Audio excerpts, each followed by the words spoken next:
Well, ladies and gentlemen, it's all come down to this. We're down to the last two teams in the NFL. The AFC champion New England Patriots against the NFC champion Seattle Seahawks. Super Bowl 60 from Levi Stadium, Santa Clara, California, right Oh, near San Francisco. And that is our focus on this special Super Bowl edition of Fantasy Football Fever, wherever, whenever, and however you're watching. Thanks for making this part of your week, especially this week, because we're talking about the big game right now. It is Friday, February 6th, 2006.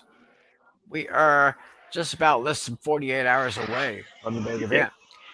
And of course, joining me to talk about all the hoopla and all the football that goes with it, of course, the host of the Hooked on Sports podcast, Mr. John Flynn. Howdy.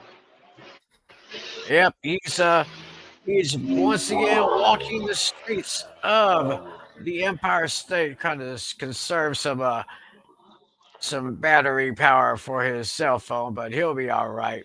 And of course, our league commissioner down here, Mr. John Yep. Natale.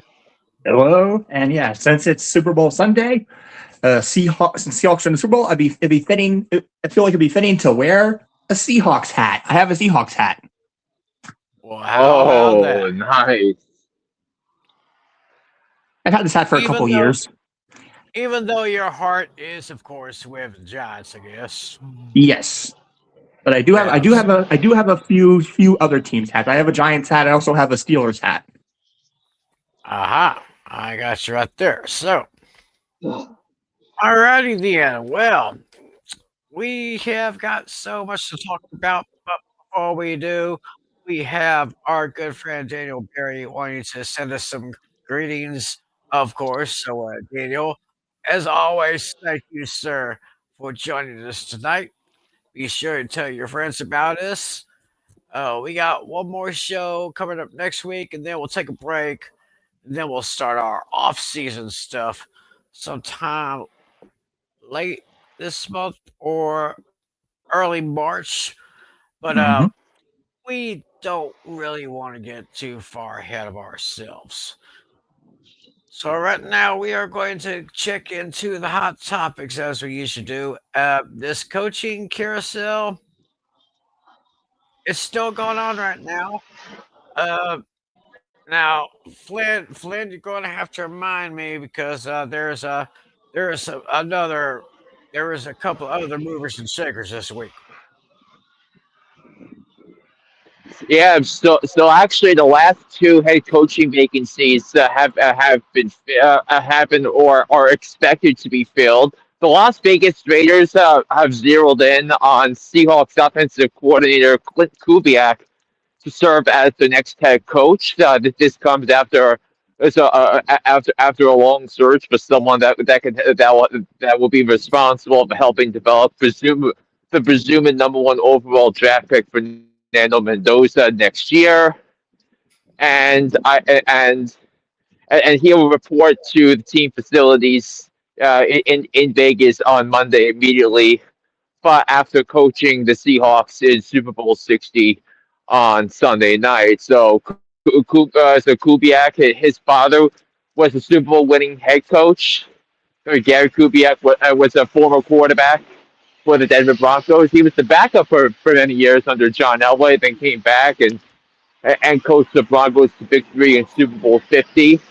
Again, when they beat when when the defense dominated against Cam Newton and the Carolina Panthers. That's certainly a big thing to fill. And finally, the Arizona Cardinals have hired Rams offensive coordinator and former Jets offensive coordinator Mike LaFleur to serve as their next head coach. Because it became apparent that the Cardinals did have it wasn't as appealing a head coaching gig as others, Hmm. given the roster construction and given how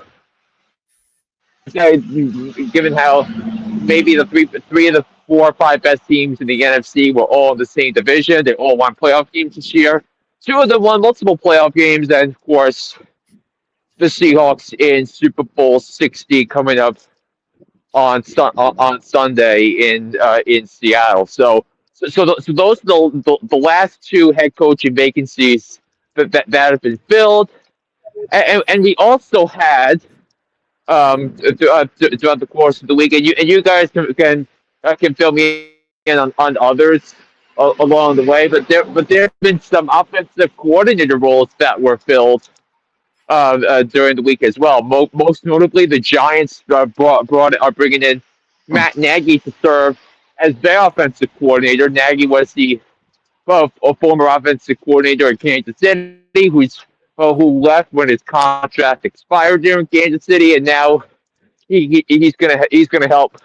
He's going to be responsible for continuing the development of Jackson Dart and the young Giants offense. So you have that. Nathaniel Hackett is that I believe is going to be the new offensive coordinator for the Arizona Cardinals, and former offensive coordinator and former Super Bowl winning offensive coordinator Frank Reich is going to be the Jets offensive coordinator. So so you have that, and the Broncos promoted passing game coordinator Davis Webb to serve as their offensive coordinator um, as well. So there's certainly been a lot of movement across the NFL on the coordinator fronts this week. Yeah, definitely. That's definitely a lot to Mm, keep up with this week. For I mean, you this know, last few months, ever since the final day of the regular season, man, I don't think we've seen this much coaching movement like this in quite some time. yeah, I know the Giants So, also made another Yeah, hire. I mean that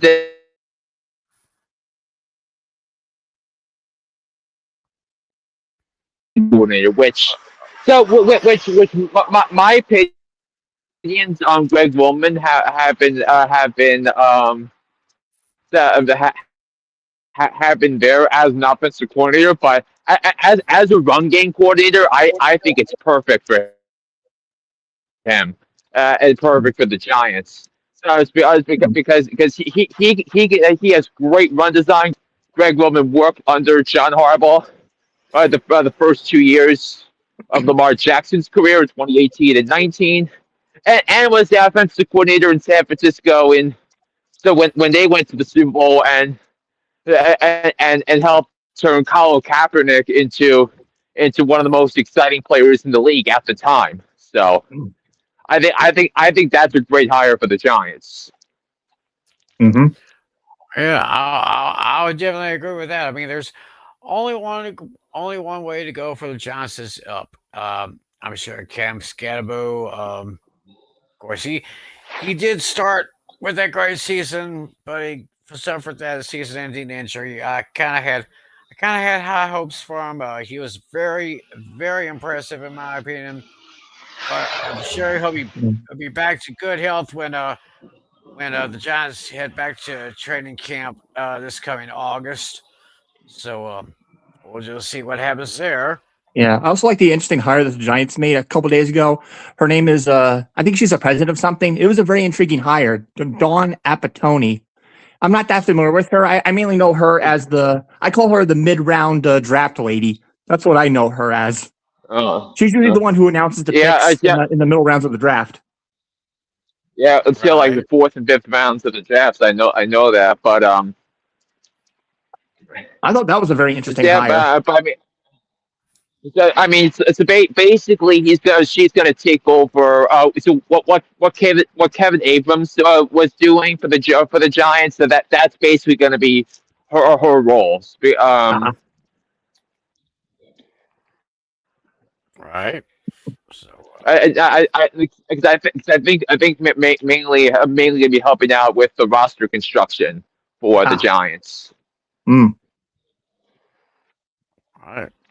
We'll just see what happens Yeah. there. Oh, something I did want to bring a little light on for our show. Hmm. Um, it was last night. We had there was the NFL honors. Well, Hmm.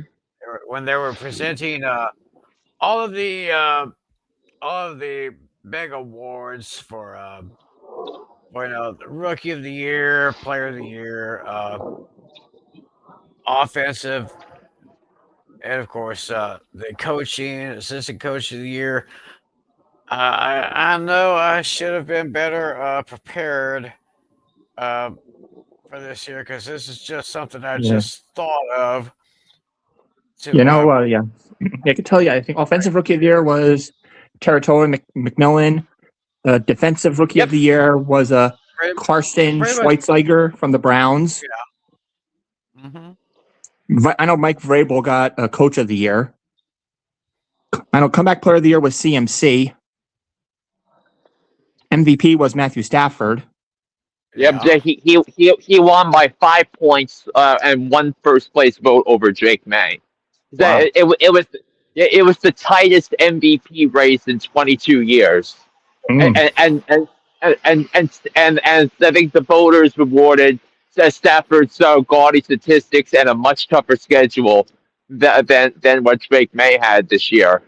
Oh yeah. I mean, That's, I didn't have a problem with either one because I thought both had amazing seasons. Yeah. But I felt like there was a better case for Stafford because of the strength of schedule. Schedule. Oh yeah, absolutely. yeah. Okay. All right. We have our good friend.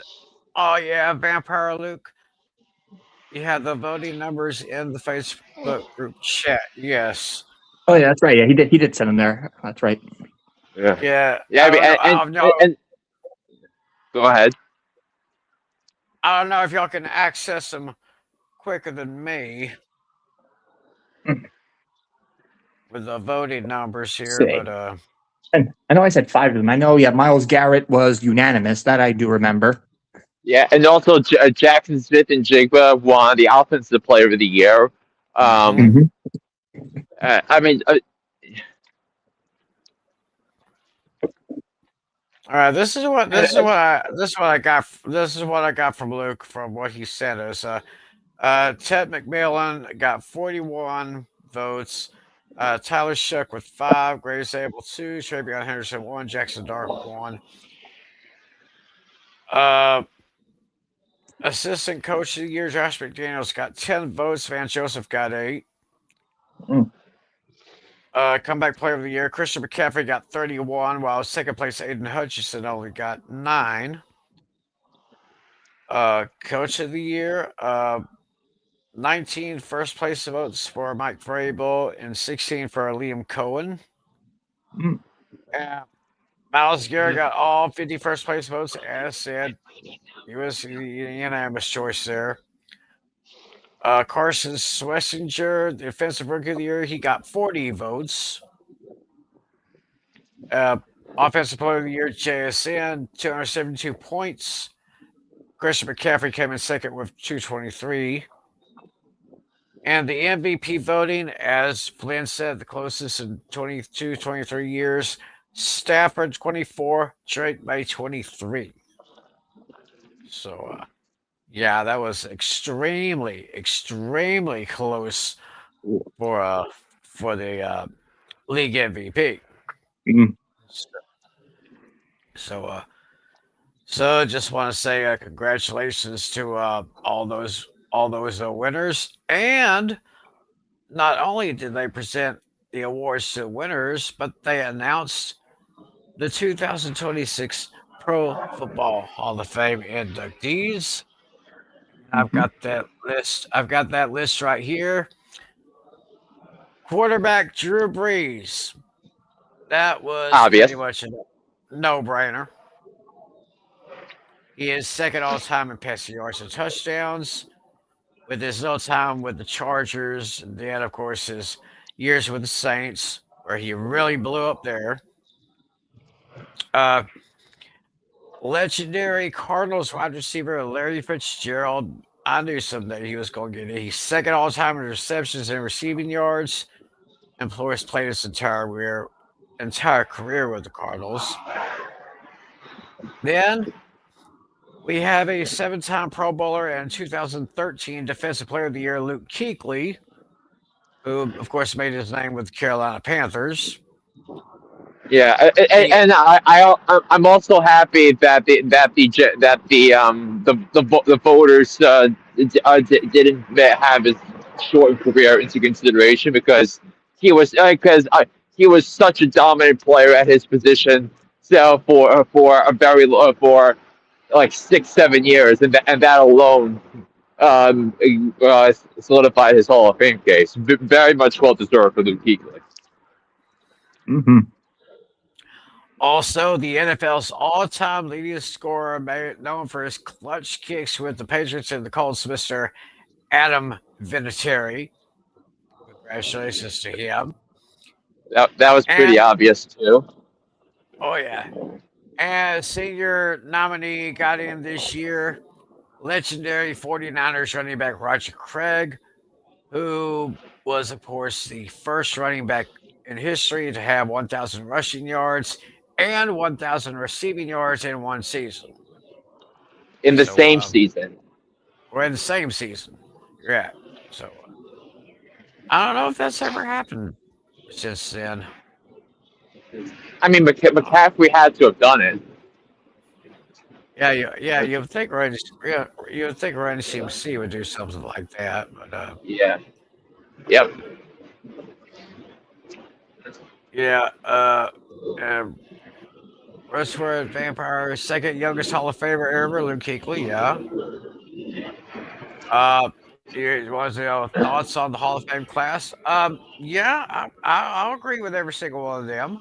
Oh yeah, for That, absolutely. I mean, the irony of how great this Hall of Fame class is the conversation of who's not in the Hall of Fame class. Mm. Right. I mean, because Belichick did not get voted in, Robert Kraft didn't get voted in, but but those others did, and that's the Mm. source of outrage and controversy surrounding. Um, Yeah. surrounding the Hall of Fame. Yeah, I think it was the what you gonna call it, the Spygate scandal that prevented them from getting in. So Spygate and they're going to make them wait a bit. yeah, it was Spygate and Deflategate. I mean, come on. I mean, to me, the Deflategate thing is the most bullshit thing that I've ever seen. In the with all the controversies, because the Patriots would have won anyway in that AFC Championship game against the Colts. Hmm. Uh, yeah, and I kind of still to this day, I still really didn't know what the real big deal was. I But mean, it's just the fans weren't happy the Patriots were winning all the time. So right, so but I digress. So, but okay. Luke, give us a little research here. CMC has done thousand once. That was 2019. Okay. yeah. Yeah, we knew. Yeah, so we knew he got it right there. So, all right. So, I guess what we do now. I mean, I mean, unless start to look ahead to next to the Sunday and the Super Bowl. well, I guess we could do a little bit of that here. So, looking ahead to the Super Bowl, I took a few notes down here. I was looking at a very interesting article on ESPN.com. Talk about the comparisons of the teams, the key matchups, X factors, and all that thing. Starting with the quarterbacks, Sam Darnold, he threw 4 interceptions this regular season. Of course, he played all 17 games. Threw 4 interceptions in the 2 games in the playoffs, and he was sacked 27 times. Now, Drake May, he was sacked 47 times this season, which is the most, but he did lead the league in completion percentage, 354 out of 492. That's good for 72%. So I guess the advantage kind of would go to May there. I also also notice the key position for each team, the position player that could really make the difference here. It would have to be the Seattle secondary. The secondary for Seattle, they've pretty much given up just an average about 5.5 yards per attempt on their nickel defense, which is not too shabby. And for from the Patriots, I was thinking of their running back tandem of Ramondre Stevenson and Travion Henderson. Uh, Mhm. Especially Henderson. I think I read somewhere where he had 18 rushes of at least 10 yards or more this season. So that could uh Yeah. that could be a factor right there. Now, And the ironic thing is, Ramondre Stevenson is atop the depth chart running back, and Henderson's back down to number two, which I think was kind of an interesting dynamic on how the Patriots offense shaped up this year. that was very interesting. I say, but both of them are talented. They have good futures here in the NFL, in my opinion. So my X factor for each team. I thought about this for a little bit, and for the Seahawks, my X factor will be Rashid Shaheed. Um, I'm pretty sure that since Jackson Swift and Jigba is the star receiver, he's probably going to get double teamed. I'd say at least I'd say at least 60% of this game he'll get double teamed. So some people may switch over, maybe try to cover Cooper Cup, but the thing about Shaheed, I gave him a nickname. I call him Speed Shaheed. Shaheed, yep. Yeah, because as soon as he gets a good catch and he's got an open space, he is just going to go right through there faster than crap through a goose. I mean, Yes. back when he was still playing with the Saints, and I'm not mistaken, it was like I want to say 2 or 3 years ago. I can't remember. It was the Saints versus Cowboys. The Saints had pretty much the Cowboys beat after the first half, and it was Shaheed with his catching ability and his speed. I mean, Yeah. he single handedly burned my Cowboys that day. So Yeah. who knows? He may be able Yeah. to burn that Patriots secondary. Yeah, but I mean, if we've really been watching the games, Rashid Shaheed has been more of an impact on special teams. So Oh, I mean because he set the tone in the playoffs with that 95-yard kickoff return on the opening kickoff in the divisional round against the 49ers. So oh yeah, yeah, I forgot to bring that up too. yeah, I mean, and the Seahawks acquired a guy like Shaheed. I remember that so there are other suitors for Shaheed, like Buffalo really was really looking into Shaheed, as well before the deadline, and I was all over it on Hooked on Sports that week that said that the Bills made a mistake not trading for Shaheed, and the team that traded for Shaheed to the Super Bowl and the team that didn't saw their head coach fired. You have to look at that as a relevant factor of why I think why the and why even though the Patriots special teams have been good, I think Seattle has that advantage because of how dangerous Shaheed is as a returner. Yes, if I'm not mistaken, this season he returned one punt and two kickoffs, all for touchdowns. Because of his not because of his good hands, but it's really his speed that he talks about. He's one of the fastest people that I've seen play in the league. So, oh yeah, he could be a good receiver, but mostly as a kick and punt returner. That's what he's become lately. Now, for my X factor for the New England Patriots,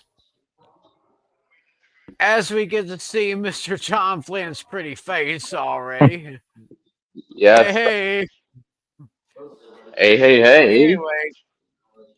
Anyway, my X factor for the Patriots would be their corner Marcus Jones. So he may be covering Cooper Cup, but they may slide him to maybe to a slot position, maybe have him cover JSN. But Marcus Jones, probably one of the best players on that Patriots secondary. So I've got a good eye on him. So I think that's probably going to be a key matchup. It's going to be JSN against Marcus Jones. See how that works out.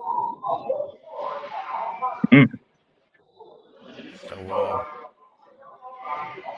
So, y'all got anything to say before we go ahead and Well, I do have some. I see some like stat comparisons here that look very interesting. I said this on your show briefly, Tim, but I guess I'll just say it on here too. Yeah, if you're looking at the offense, these guys are nearly identical. As of this season, the Patriots are averaging 28.8 points per game, where Seattle is averaging 28.4 yards per game, which are second and third overall, respectively.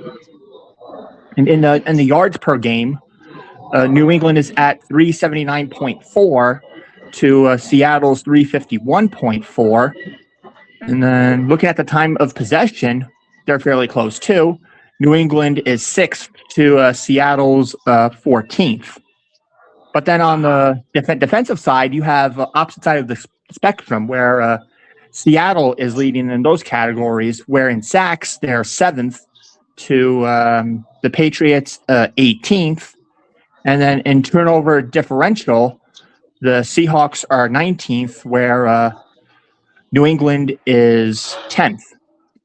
I mean, yeah, despite probably, even though Seattle is currently they currently have the number one offense and the number one defense overall, I wouldn't be surprised if New England keeps this close. So this game can honestly go either way. But one player I'm definitely watching for Seattle is their defensive player, Nick Amamura. He's coming off of an injury, but he said he's definitely going to do everything he can to play. So yeah, as long as if he can cover well, I think this defense is going to be just fine. oh yeah. Flynn, you got anything to add? I mean, I'm looking at two things here because one, I am looking at at Drake May against the zone defense because during the season Drake May was superb against man coverage, and so that he was great at identifying identifying targets and letting his receivers try and win some one-on-one battles. But what we've seen in the playoffs is more of a desire to play zone defense against Drake May, and May's results have not been nearly as good as it's been against man coverage. And Seattle plays zone 71.7% of the time. And they use the two deep safety look 51.4% of the time, which was the third highest in the NFL. So Mike Macdonald, who was one of the best defensive coaches in all of football, you bet he's going to have to make the Patriots grind out some long drives to get points on the board. And if you're the Patriots, I think if it's like a 9-6 game at halftime, because because I think that's the type of first half that I kind of expect to see. In the Super Bowl, one where you're trying to get points and trust your defense to play at a high level. I'm looking at the Patriots, and they're gonna have to try some screen passes to Travion Henderson and Ramondre Stevenson, and try and get someone like Hunter Henry involved in the game, because if they're playing two deep safety, that opens up some space in the middle of the field to try and get Hunter Henry involved. So I'm looking at those three, those three, those things there. And then what I'm also looking at is the early down success rate. Warren Sharp had a great piece on it, on his site, Sharp Football Analysis, yesterday. And early down success, I think is going to play a big role into this, because I think, depending on how successful you are on first and second downs, that's going to enable how much you can expand your playbook on third down. If you can do some RPO, if you can do some play action, because I think that really is Sam Darnold's sweet spot, and because they were so successful moving the ball, against the Rams in the NFC Championship game, that's what got Sam Darnold involved. That's what allowed Jackson Smith and Jigba to be a playmaker. So I'm looking at that, and he also gave early down success rating rankings for each of the units. So in terms of Seahawks offense versus Patriots defense, the Seahawks offense ranked number 8, while the Patriots ranked number 21. Whereas for the Patriots offense versus Seattle defense, the Patriots offense ranked 3rd, while the Seahawks ranked 1st. But I will say the caveat for the Patriots is that they've only played one other defense that ranked in the top 10 in early down success rate, and that's the Cleveland Browns. Whereas they played a lot of inefficient defenses, in that regard, like the Falcons, the Commanders, a lot of other things as well. So I'm really gonna see, want to look at on how they open up the game. If the Patriots, if the Seahawks get the ball first, and they're able to overcome a push, when it comes to the Rams offensive line against the Patriots defensive line, because I do think the right side of the offensive line for the Seahawks, I think, is the weakest point of the team. So if they can hold up against Christian Barmore and Milton Williams, in terms of not allowing them to shed blocks, I think that's what's going to enable Seattle to be successful, offensively, in Super Bowl Sunday. And then I think the last thing, to me, is the turnover battle. I mean, we say this every year, but the Seahawks this year are 10-0 when they commit, less than 2 giveaways, so 1 turnover or 0. So they're 6-0 when they don't turn the ball over, and they had 0 turnovers in the divisional round against San Francisco, and 0 in the NFC title game against Seattle. So you're looking at playing a clean game, and I think if Sam Darnold can play a clean game, I think it's going to be awfully difficult to win if you're the Patriots. Yeah, very good. And just to let y'all know, if y'all want a little bit more extensive, more concise stuff, what you gotta do, you just gotta go to Hooked on Sports. Yeah, because Yeah, it was Flynn. Now that dropped early this morning, right? yes, it did. So I went in depth about things like that, and other matchups that I think you have to, that you have to keep your eye on when it comes to, the game on Sunday. Yep.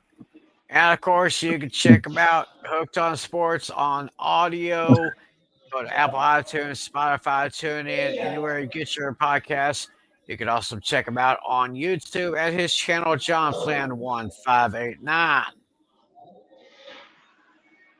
So I guess we're about to go ahead and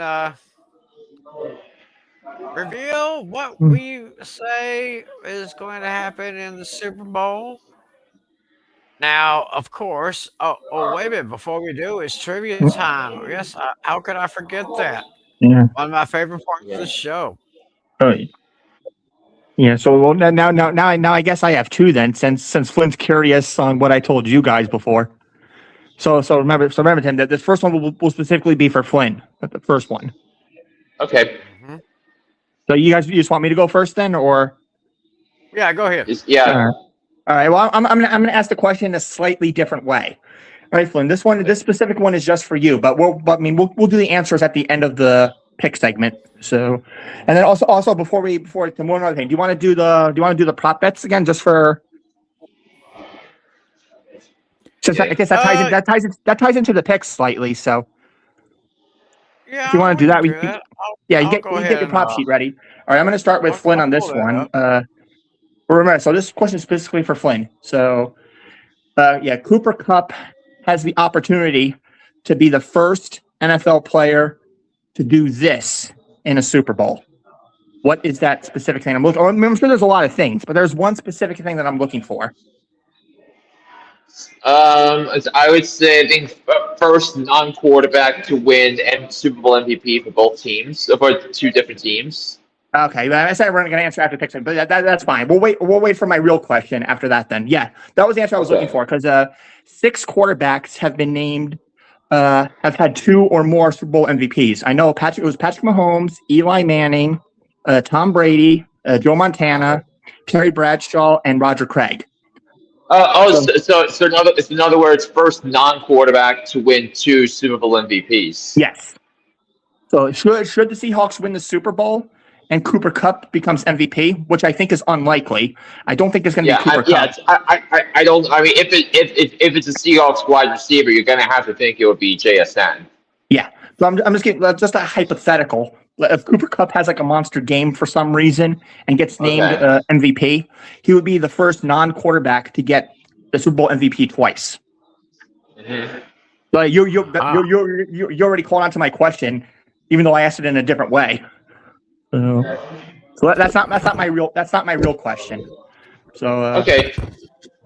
So I guess now my real question that will be answered after the pick segment.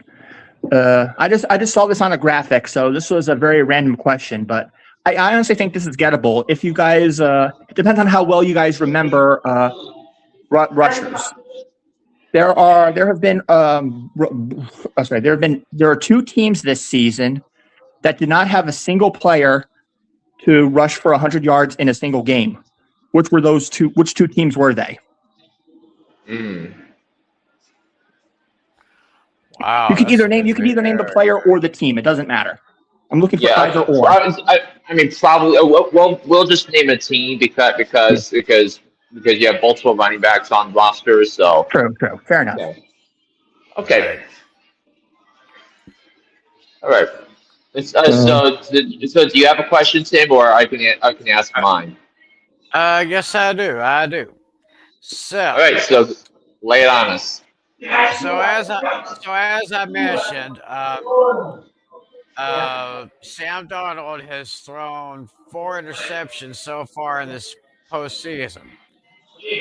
Now the question is, which quarterback holds the record for throwing the most interceptions in one Super Bowl game? Okay.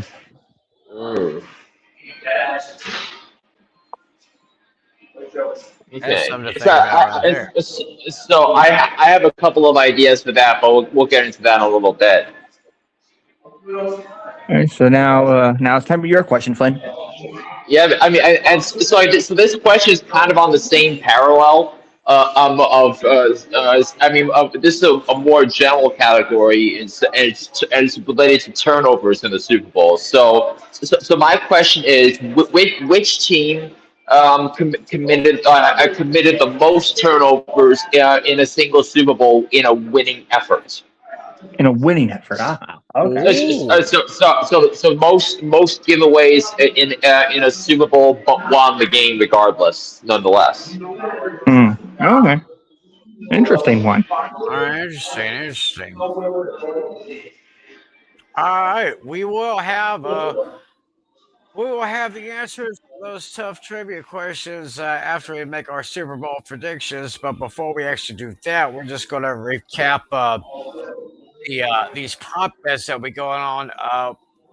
ESPN Fantasy has this Super Bowl prop bet section here, and I made a group. I made the Fantasy Football Fever group, Mhm. and so far, let's see here. There's myself. Okay, there's myself. There's Alex. There's Vampire Luke. There's Flynn. There's the Tally. Yep. And there's Lucas. So we're just gonna make a comment here, and I think the deadline is I think the deadline is right before kickoff on Sunday. So Probably like a half hour before kickoff, probably. okay, so some of the prop questions that you'll be asked if you play along with this thing. The result. What will be the result of the opening coin toss? Heads or tails? I'm going with heads. I believe I voted tails when I did that, when I filled it out. I think I said to myself, tails never fails. So Right. I think that, yeah. I'm pulling up my app so I can I can follow along. But I thought I put down tails. Okay. Now the first question you'll see is who's going to win the Super Bowl, but we'll get to that in just a Right. moment. Right. So I say heads. Natalie says heads. No, I said tails. I said tails. Both of us said Flynn tails. said tails. Okay, so I'm the lone wolf on the heads there. Yes. Okay. The first scoring play, will it be a passing touchdown, a rushing touchdown, a field goal, or any other type score? I put field goal when I filled it out. Yeah. Since I think it's gonna, since I think both offenses, I think both play calls are going to be conservative in the first half. I went field goal. Yeah, I'm kind of leaning towards that myself. So the next question is, which player will score the first touchdown of the game? Will it be Kenneth Walker III, Jackson Smith-Njigba, Ramondre Stevenson, or the other option is any other player or no touchdown scorer? If I remember correctly, I think I put JSN. Okay, if I'm not mistaken, I chose Kenneth Walker III. I put any other player, really, because I think if Seattle's going to win this game, I think someone other than those two is going to have to step up. So maybe could it potentially be AJ Barner? Could it potentially be someone like Rashid Shaheed in a passing situation? So where they try and stretch out the secondary. So I'm going any other player or no touchdown scorer. All right. Who will pass? Who will have the most passing yards, Darnold or May? I put Drake May. I'm kind of leaning toward Darnold. What do you say? I put Darnold. Okay. Okay, next one. Which quarter will have the most points scored? First, second, third, or fourth quarter plus overtime? Yeah. If I remember correctly, I think I put third. I put fourth. I put fourth quarter plus OT, and actually it also tells you the percentage of the vote. So 49% of the vote was for the third quarter, 26% for the fourth quarter in OT, 23% for the second quarter, and just 2% for the first quarter. Ooh. Wow.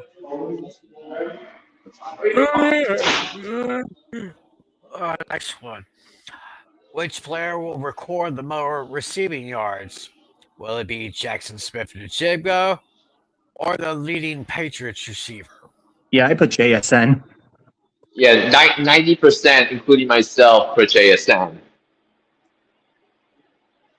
More rushing yards. More rushing yards. Kenneth Walker III or Ramondre Stevenson? Yeah, I put Kenneth Walker. That's right. That's what I did. I put Ramondre Stevenson. Interesting. Oh. I was tempted to do that, but I think they're going to be split too much, Stevenson and Henderson. I think they're gonna be splitting a lot.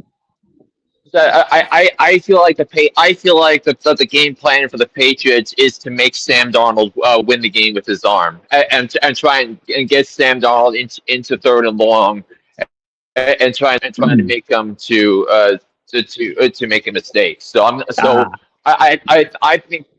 And I think that's how I think that's how this game is going to be won. But by who can do a better job in run blocking. Interesting. Yeah, Seattle's O line and New England's O line. Because again, as I said, let's open up some opportunities here for guys like him. All right. So the next question was asked. What will be the Seahawks' largest lead in the game, including overtime? Will it be 6 points or fewer, between 7 and 10, between 11 and 14, or 15 or more? I put 7 to 10. Yeah, that's pretty much what about 53% of the other players doing this would say. Yep. All right. This is just a yes or no. Will a field goal of at least 50 yards be made? I put no. I don't think the weather's going to be a factor. So I think if there's opportunity to take points, I think both coaches are smart enough to take the points. All right. So I'll go with yes on it. Yes. The 70% have said yes, while 30% said no. Next, how many different players will get a reception? 10 or fewer, 11 or 12, 13 or 14, or 15 players or more. It's combined, of course. I believe I put 11 to 12, if I remember correctly. Yeah, 54% of the players say that. So, next question is, Super Bowl MVP. Yeah, we'll have to skip that one. Let's kind of skip that one right now. There is a tiebreaker question for this prop bet contest. How many total offensive yards will be recorded in the game? Yeah, I don't remember the exact number I put, but I think I put somewhere around the 580 range. I think I put 582, something like that. I think if I'm not mistaken, I put 535.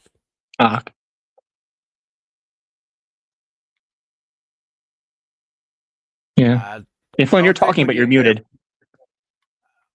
Odom. I mean, but so in this instance, you're thinking that one or both of these offenses will have under 300 yards of offense. So I didn't realize that question showed up. So I think it's going to be around 650, 675.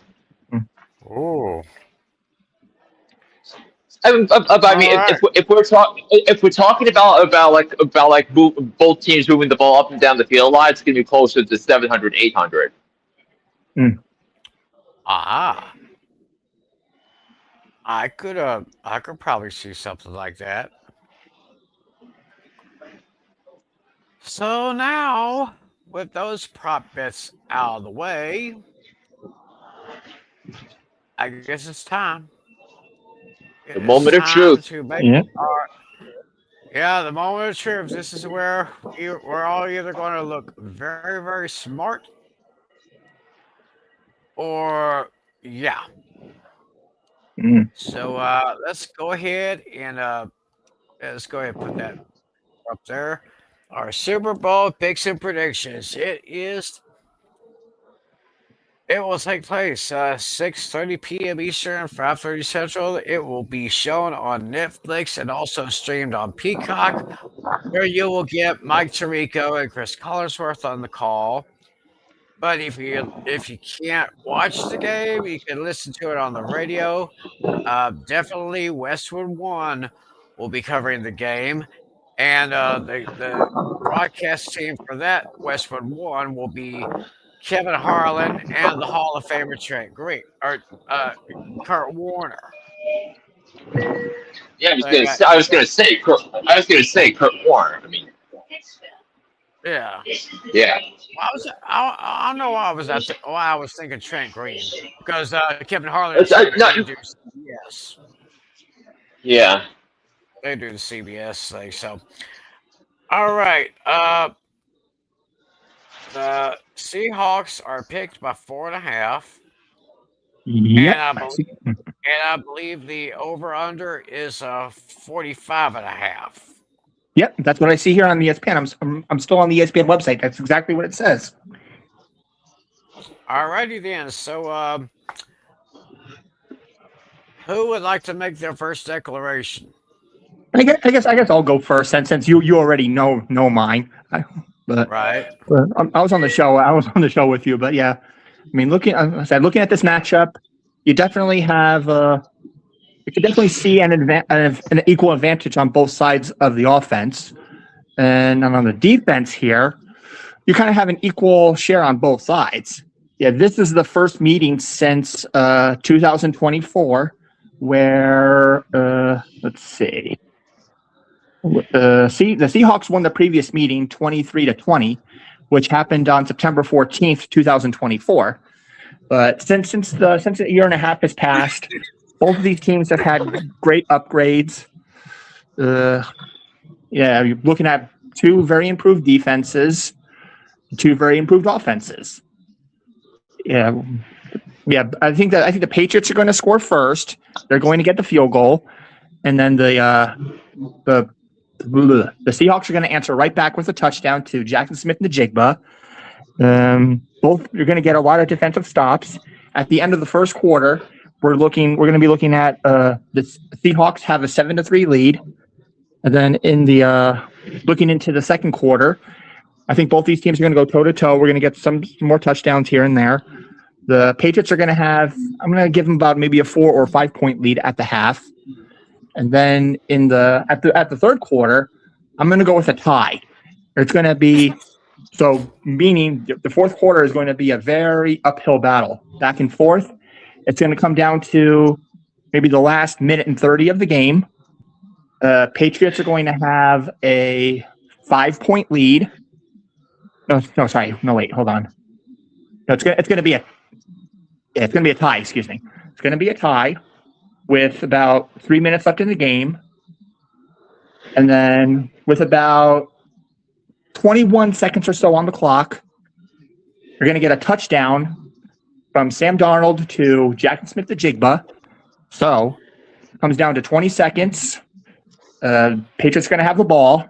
It's going to come down to one final drive, couple final passes. We're going to have a Hail Mary. It'll make it to the end zone. But will there be a catch? I'd say no. So with that being said, I have the Seattle Seahawks winning the Super Bowl 31-24, and my pick for the Super Bowl MVP is going to be Jackson Smith-Njigba. Alrighty then. All right, let's go to you 10 next. We'll stay Flynn for the drama here. That sounds about We're gonna- right. Okay. Yeah. Well, We're gonna keep Anyway, it. We're gonna keep the intensity since I already know yours. yeah, and you know mine. So, but just make sure. I can see. I can see a field goal being the first score of the game. Um, I can see a couple of touchdowns from the Jigba. I can see maybe a touchdown run from either Stevenson or Travion Henderson. Uh, I could probably see maybe if they use him as a receiver in a couple of plays, maybe Speed Shaheed maybe able to score one. Uh, but I think it's going to be I think it's going to be the defense of the Seahawks is going to make a difference. And in the end, my final score is 30-24. I'm taking the Seahawks to win and cover. And my MVP will be Sam Darnold. Mm. Mm. All right, Flynn, it's all on All you. right. You're either going to be the lone wolf or you're making this unanimous. All right, Flynn, I mean, this would declare. be the last. I mean, this would be the last pick, game pick for any of us until next summer. So we got to save this. The last pick I'll have to make between now and the Wednesday after Labor Day. But but I kind of think you kind of have to look at really how these rosters are constructed because because I think you look because you kind of look at how Seattle was built and the Patriots were built. I mean, the Patriots felt like an overnight transformation after to what transpired last year to what happened this year. So with Mike Vrabel bringing back the championship culture that defined the Patriots for the first 2 decades of the 21st century, and you have to think that Mike Vrabel is going to have his guys motivated as 4.5 point dogs, and also another possible source of motivation might be Drake May getting robbed of the MVP last night. So could that be some added motivation for the Patriots? So you're gonna have to look at there, since November, I kept on thinking Seattle or the Rams, Seattle or the Rams, and they put on 3 extremely tight games this season, including the NFC Championship game.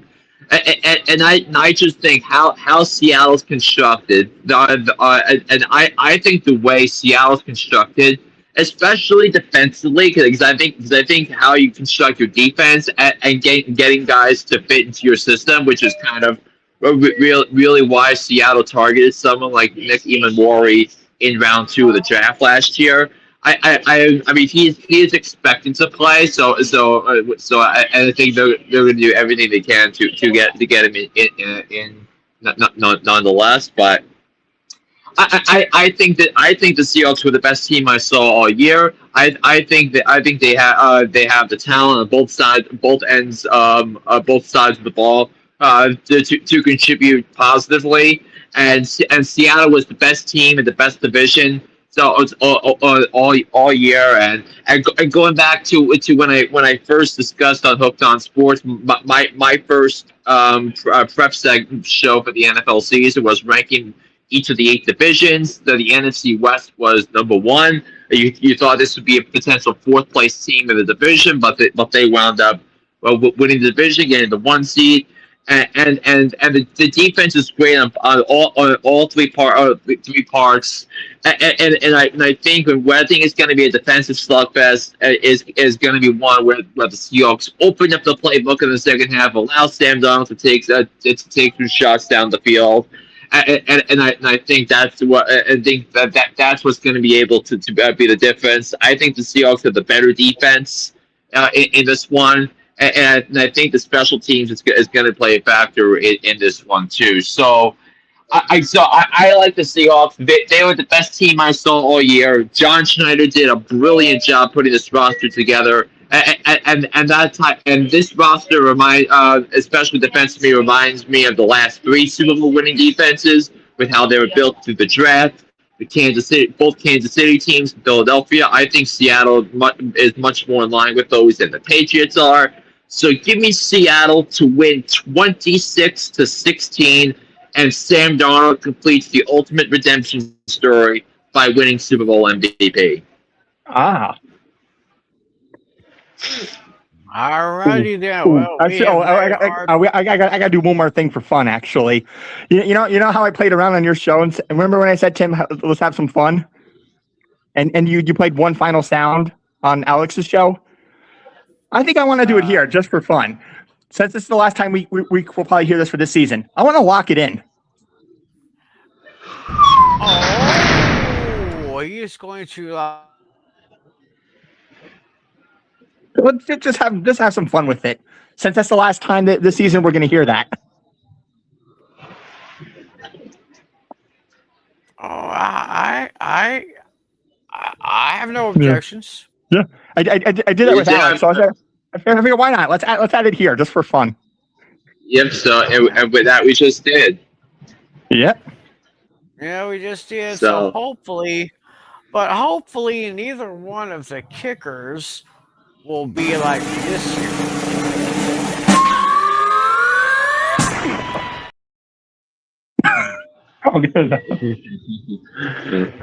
I mean, don't show that to a Bills fan. Uh-oh. Right. All right. Well, anyway, there you said it. Like you've heard it from me. You've heard it from Natalie. You've heard it from Flynn. Those are our picks. Who are your picks out there? Make your picks in the comment section down below, and we'll see how well you do. But now, before we wrap up this show, time to answer these tough trivia questions here. So, all right. So I guess we'll go back to me then. Flynn got my Super Bowl question right, but now here's my real question for both of you. Yeah, looking back at the regular season, every team but two had a player that rushed for 100 yards at least once. Which two teams had a player that never did it at all this season? I'm thinking of. I got one thought of right now. All righty. Well, while you're thinking, we'll wonder if Flynn has any thoughts. Remember, we're looking for two teams. Two teams, yes. I got one thing. I mean, you got to eliminate the obvious ones first. Like, it's obviously not the Lions because Jahmyr Gibbs did like a 200-yard rush. So you got to pick up some stuff you can eliminate instantly. I know there's many teams you can eliminate right out of the gate. Right. I have to rule out Javonte Williams because I think he had a few 100-yard games this season. Mm-hmm. It was so great to see the Cowboys' run game being revived there. Anyway, wow,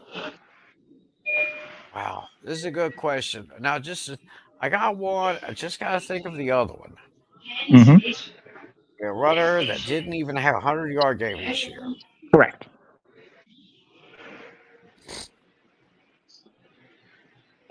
I'm going to say, okay.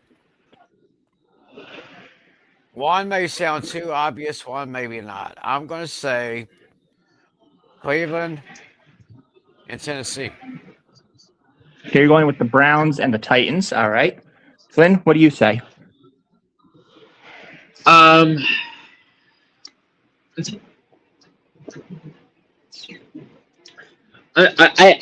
I'm gonna go. I'm gonna go with the Rams and the Jaguars. Okay, Rams and the Jaguars. All right. First, all right. I'll start with Tim since he answered first. I gotta play. Got it. All right. And as for Flynn. Yeah. Both of you went 0-2 on that one. The teams were the teams that were the first team that was at the very bottom of the barrel was the Arizona Cardinals.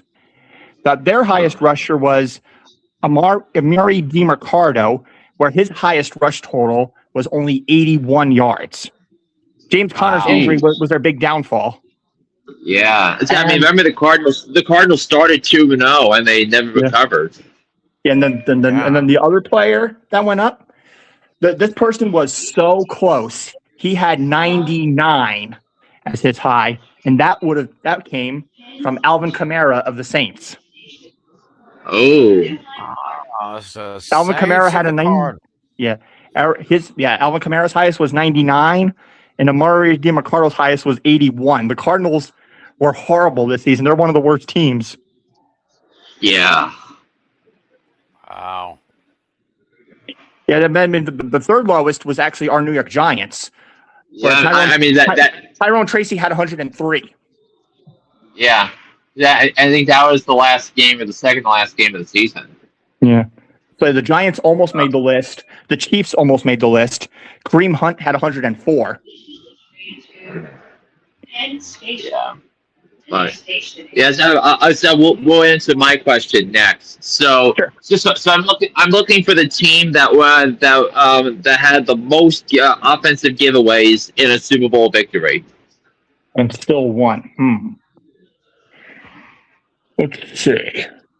I feel like it's probably a team that's pretty significant in Super Bowl totals.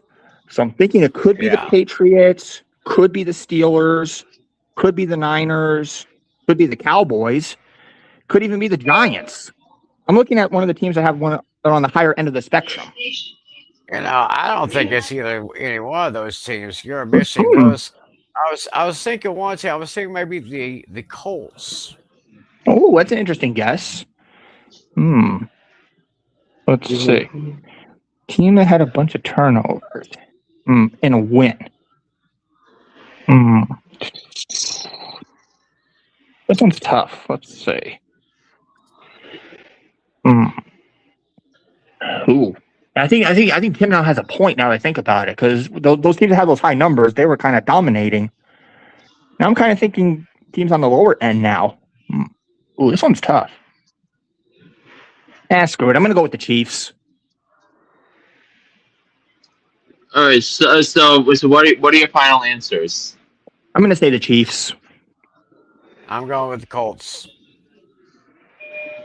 Okay. So let's start with the tallies. So you're going with the Kansas City Chiefs, right? Yeah.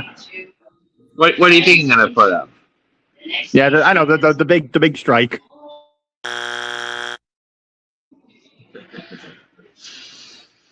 And as for Timmy, as what did Timmy say?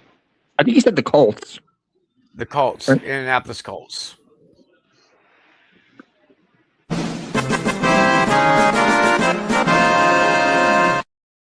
Ooh. Yep. Wow. The Baltimore Colts in Super Bowl V, the Blunder Bowl against the Cowboys. It was 11 turnovers in the game. Which was why Chuck Howley remains the only player to win the Super Bowl MVP on the losing team. Wow. The Baltimore Colts had 7 turnover giveaways, and yet still won because the Cowboys made some costly turnovers themselves, which turned into the game-winning field goal by Jimmy O'Brien as time expired in Super Bowl V. And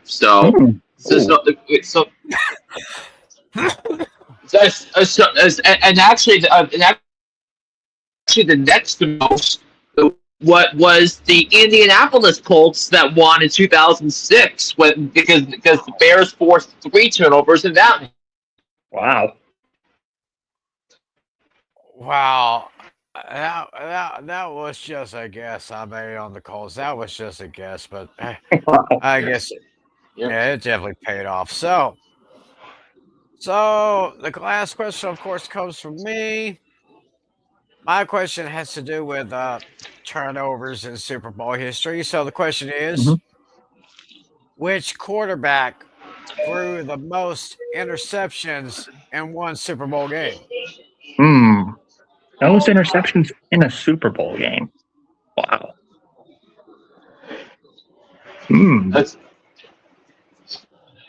Well, I'm gonna rule out the 6 quarterbacks that have won multiple MVPs. I'm gonna rule them out. I don't think it's them. Hmm. So I have it down to like 2 or 3. Okay. Who can this possibly be?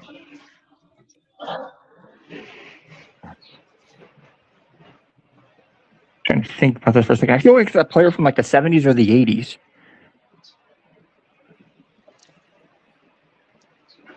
And I'm just gonna go way back. At least I think he was a quarterback. Staubach, I think, is his name. Roger Staubach of the Cowboys. Yeah, I'm just gonna guess him. Okay, so Natalie says Roger Staubach. What does Flynn say? So I'm down to 2, but I'm gonna go with Rich Gannon because I think because what I think he threw 3 pick 6s in it when they lost to Tampa. So I'm gonna go Rich Ah, Gannon. ooh, maybe. Okay, so Natalie, Yeah, you said it was Roger Staubach. right. Yeah, I knew. I didn't think it was going to be him. I highly doubted it. Okay, I tried to throw someone out and there. yeah, and Flynn mentioned the name Rich Gannon. Yep. Yep, that is correct. There, Flynn. It was Super Bowl. What was it? Super Bowl 30. 37. Super Bowl 37. It was the Raiders against the Tampa Bay Buccaneers. Rich Gannon with the Raiders, and he ended up throwing 5 interceptions in that game, Eee. which of course would help. Which of course would help the Buccaneers to a 48-22 victory over the Raiders. Mm. Yeah. Yeah, So, and Derek Brooks, I believe, had 2 pick 6s in that Super Bowl. Ah, wow, 2 pick 6s. Yeah, I'll and do I think the Super Bowl MVP had 2 interceptions in the first half, and that would be Dexter Jackson, the safety who I think was named to the All Pro team that season. I think so. Dashy, Ken Anderson, and Willie Anderson snubbed again. mm-mm. Yeah, yeah. Uh, I was kind of hoping that either Jason Witten or Darren Woodson would make the Hall of Fame this year. So, but I digress. Yeah. So, rest in peace, Tony Jurgensen. Oh, Yeah, recently passed. so, Mm-hmm. one of the best quarterbacks of the '60s. Oh yeah. Yep, they're right there. So, Sonny Jurgensen, rest in peace. Thank you for all you did for the NFL. And I guess with that, we will go ahead and put a wrap on this edition of Fantasy Football Fever. Uh, as you mentioned, I think it was during our pre-show meeting, we'll go ahead and switch back to Tuesday night. So we'll be coming at y'all this coming Tuesday night. We'll take a look at we'll recap the Super Bowl, and we'll give our fantasy lessons that we learned this past season. So y'all be sure to check us out right there. And of course, the Panic Game Pick'em Show is on the break until late August or early September. We had the last show of the season this past Wednesday night. That's on the 8 Pizzle 90 channel. And of course, don't forget about Hooked on Sports. Apple iTunes, Spotify, TuneIn, and all those podcasting areas. And of course, on YouTube, John Flynn 1589, where he will give his extended look at the Super Bowl. So, that being said, we'll close things up. So I hope everybody has a wonderful Super Bowl Sunday. If you're going to go out somewhere, please do not drink and drive because we want to see y'all back here Yep. on Tuesday when we do our wrap up. So, anything else you guys want to say before we put a cap on this one? Yeah, well, yeah, this is going to be an exciting Super Bowl. Yeah, looking forward to this rematch of what was it, Super Bowl 49. 49. Yeah, I mean, what an incredible game that was, and you still can't believe they threw the ball at the 1 yard line. Yeah, Yeah, that's one of those plays that will live in infamy. yeah, yeah. I was on David's show yesterday, and he had a guest who said he wouldn't be surprised if he sees a similar ending, only in the opposite. He gave a hypothetical where he said he could possibly see an ending where Devin Witherspoon gets a game-winning pick in the end zone and returns it 100 yards for a touchdown to win the game. Oh, wouldn't that be a way to end it? Mm-hmm. Wow, that would be crazy, but you just never Mhm. know in these type of I'm situations. I mean, I saw Devon Witherspoon have a pick six in person. Yeah. Oh, nice. And Yeah, should that happen, that alone could give him the MVP. Right. So anyway, we'll go ahead and say goodnight for now. Hope everybody enjoys the game. So until we meet again this coming Tuesday night, for John Flynn, for John Natali, I am Timothy McClellan. Thank you all for joining us. Enjoy all the pageantry, the spectacle, and the competition that is Super Bowl 60. We'll see y'all back here this coming Tuesday night. Thanks for watching, everybody. God bless y'all. As always, equal sport. See ya.